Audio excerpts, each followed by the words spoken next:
Hello my fellow readers. In this video I'm going to be opening up the latest FairyLoot box. What I did notice, I had a little sneak peek, because I usually like to get rid of the packing peanuts first so I can just dissolve them and get rid of them. However, I noticed when I open it up to get rid of the packing peanuts that they don't have them in the little book sleeves anymore. So I did get a sneak peek of this one. It is what it is. So I don't know if they've permanently gotten rid of the book sleeves, or if it's just they ran out this month. I don't know. We'll find out next month. But yeah, they came bubble wrapped instead, just all bubble wrap. So I guess I'll just take off the bubble wrap and then we'll go over what's inside. It's a nice fish. So the first one is the book only young adult box, and it is, the theme for August 2024 was Reflected Realms, and this is The Girl with No Reflection by Kelsey Cho. And I'll read what that part says after, of course, showing off the cover. Look at this. It is very pretty, so hopefully it's a good book, who knows. It says, this is a dark and romantic retelling of a princess who must discover the truth behind the royal family. Faced with the mysterious mirror realm and sentient reflections, she must fulfill her prophecy in order to save the empire. Your FairyLoot exclusive edition has an exclusive redesigned cover by Michaela Alcano. Hopefully that's the right one. Design and reversible dust jacket artwork by Gukwa? I'm not sure if I'm saying that right. Foil design on the hardcover by Michaela Alcano Designs, and character and paper artwork by Gracie Hurt, maybe? And a digitally sprayed edge with solid top and bottom edges by Michaela Alcano Designs. Bonus content in an author letter bound into the book with a digital signature. And I think they have the descriptions for these online, so if you're ever wondering, usually, I mean, I guess maybe it depends on if they sold out. Anyway, that's this. Let's take a little closer look at the book. I do like the little goldfish on the edging. It's a beautiful stenciled edge, and it's just blue on the other part. I want to see under the book.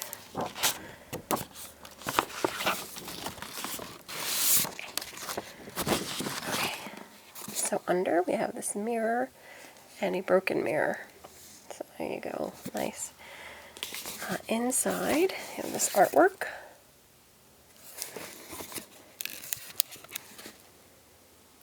Hopefully you can see that. And oh, there's a map in this one. This is a book with a map.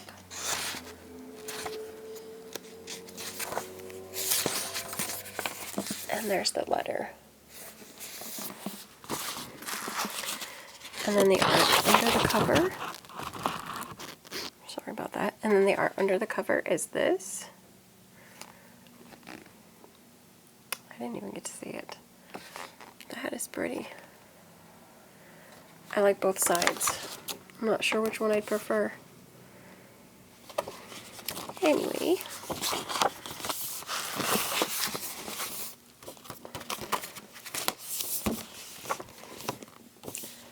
Let's see what this says. Princess Yingyu. I'm not sure how it is said there. I'll have to maybe find the audio. Believed in love once, yet when she's chosen to wed the prince, Ying's dreams of a fairy tale marriage fall apart. Her husband-to-be is cold and indifferent, confining Ying to her room for reasons he won't explain, and whispers swirl about 7 other brides who mysteriously disappeared after their own weddings. Left alone with with only her reflection. Ooh, I have a little trouble reading this. For company, Ying begins to see strange things in her mirror, and on the eve of her wedding, she unwittingly tears open a gateway and is pulled into another world. The realm is full of sentient reflections, including the enigmatic Mirror Prince. He is kind and compassionate, unlike his real-world counterpart. And before long, Ying falls in love. But soon she discovers that the two worlds have a blood-soaked history, and Ying has a part to play in both. and the brides who came before her, by the time they discovered their roles, it was already too late. So, sounds like a lot of intrigue. I'll definitely check it out. What I think is funny is that this book looks thicker than the adult book, which I am about to get to. Set that down safely. And here we go. Here's the adult one.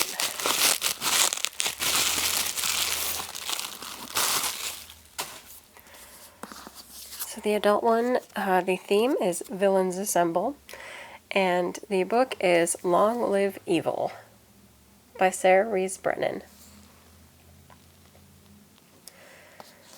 And let's find out about it. Desperate for a second chance at life, Ray makes a daring bargain to live within her favorite fantasy book, only to find herself as the villainess. Oh my gosh, this is like my favorite theme in isekai. Now she must lead a band of misfits to rewrite their fates, even as the alluring emperor's wrath threatens to destroy them all. You know what else was like that? How to Become the Dark Lord and Die Trying was like a... Okay, it was an isekai tale, but it was where she was destined to be the hero, but upon living the life of the hero doesn't want to do it, so sets out to be the villainess, or just the villain, and she can die, and it like just keeps resetting to the same like time when she entered the world over and over. Anyway, that was a good book. If you haven't checked it out, go ahead, but let's get back to this one.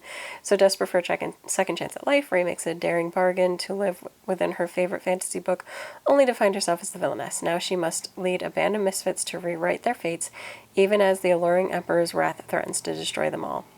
Your FairyLoot exclusive edition has an exclusive cover reversible dust jacket by Mono Lime Art? I hope that's right. And typography by Blanca Design. A foil design on the front and back, hardcover by Bluely Boo, who is one of my favorite graphic design artists. Digital sprayed edges on all three edges by Blanca Design. Character artwork on the end papers with foil by Mono Lime Art, and bonus content and an author letter bound into the book with a digital signature. So I'm excited to see this one. And now I'm kind of excited to read this one because this is like my favorite isekai trope. You should probably know if you've seen my reviews. Oh, I like this. I like that it's all like stained glass around all the sides. But this is a book I would keep regardless of whether or not I like it. Let's see under the jacket. So firstly, there you go. Look at this gorgeous design. And then inside art. Both parts. And since I'm here, I might as well show that part.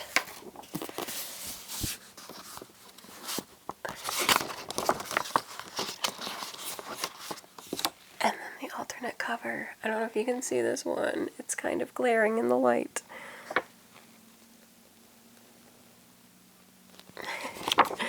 Hopefully you got that. I'm trying to remember, what do I know the author from?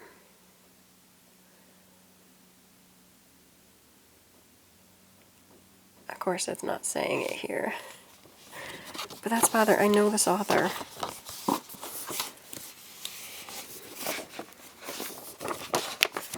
Sometimes I'm not good at remembering previous books, and I don't know if they're going to list it since it's jumping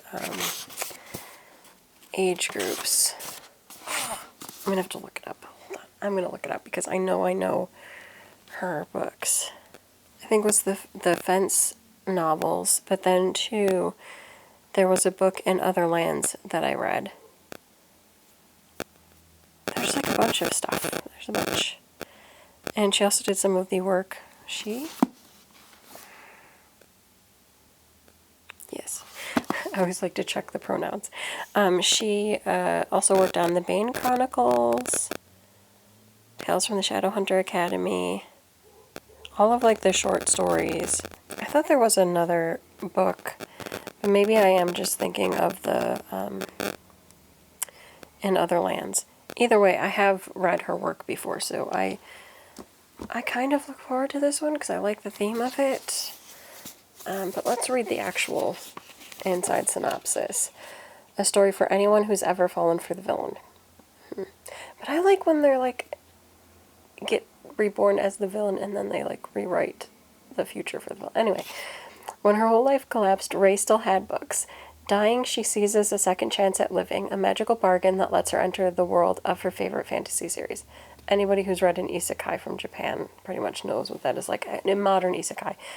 Because as I've said before, back in the early days, isekai, they didn't necessarily die. Sometimes they just got thrown into the world, like I think Fushigi Yugi, Escaflowne.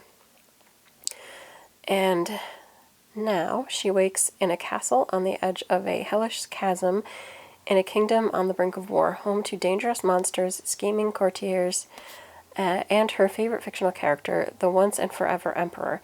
He's impossibly alluring as only fiction can be. And in this fantasy world, she discovers she's not the heroine, but the villainess in the Emperor's tale.